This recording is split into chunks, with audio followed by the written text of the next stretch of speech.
Vive le roi, vive à jamais, vive le roi.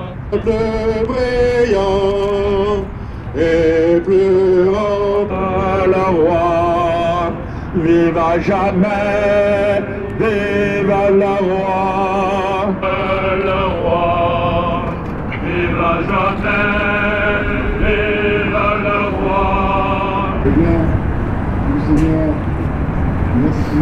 Monsieur l'abbé, merci. Nous savons que la République a établi le catalogue de ses valeurs en piochant ici et là dans les 10 commandements et dans les évangiles, après avoir naturellement soigneusement occulté les passages qui traitent de devoirs envers Dieu.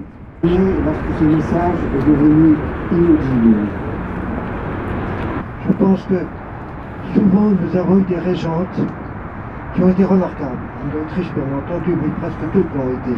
Et que la reine Marie-Antoinette, si elle avait été régente, aurait sauvé la situation. C'est, je pense, le drame du roi Louis XVI d'avoir été trop intelligent peut-être, mais cette intelligence a été celle aussi de la foi. Votre bonheur fut mon unique objet, et vous me teniez au supplice. Louis reçut la naissance, le même ciel nous a vu naître tous. J'étais enfant dans votre enfant. Dieu ne peut plus posséder la moindre parcelle de son propre domaine. Et la monarchie s'opposa à cela. On le vit bien par son refus d'approuver la constitution civile du clergé. Rien ne devait plus relever de Dieu et de son Église. La croix du Seigneur et rédempteur des hommes est renversée et remplacée par les signes vulgaires. Dieu avait sur la terre des jours qu'il s'était réservés, que tous les siècles et les peuples avaient respecté unanimement, et toute la famille des impies s'est écriée « Faisons disparaître de la terre les jours consacrés à Dieu ». Christus regnat, Christus, Christus imperat. Ea ergo advocata nostra, Dios tuos, misericordes oculos, ad nostra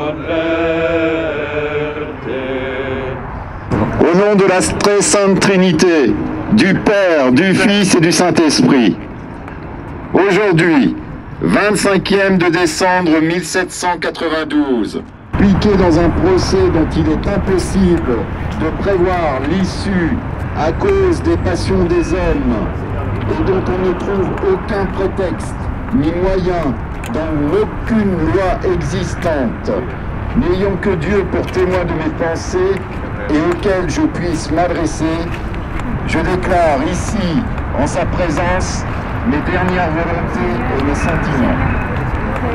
Je laisse mon âme à Dieu, mon Créateur, et je le prie de la recevoir dans sa miséricorde, de ne pas la juger d'après ses mérites, mais par ceux de notre Seigneur Jésus-Christ qui s'est offert en sacrifice à Dieu son Père. Pour nous autres, quelque indigne que nous en fussions, on l'a le premier. Et je confesse tout ce qui est contenu dans les symboles et les commandements de Dieu et de l'Église. Les sacrements et les mystères tels que l'Église catholique les enseigne et les a toujours enseignés. Je n'ai jamais prétendu me rendre juge dans les différentes manières d'expliquer les dogmes qui déchirent l'Église de Jésus-Christ. Unis depuis Jésus-Christ. Je prends de tout mon cœur nos frères qui peuvent être dans l'erreur, et je ne prétends pas les juger, au fond que j'ai d'avoir mis mon nom. Quoique cela fut... Où est-ce qu'on se voit nous tout à l'heure? Mais ça c'est l'action française. Oui, c'est ça. C'est là-bas, non? Normalement.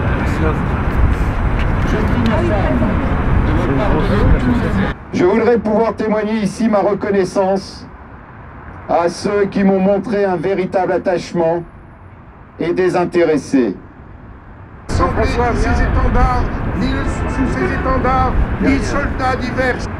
Vous êtes bénis entre toutes les femmes. Et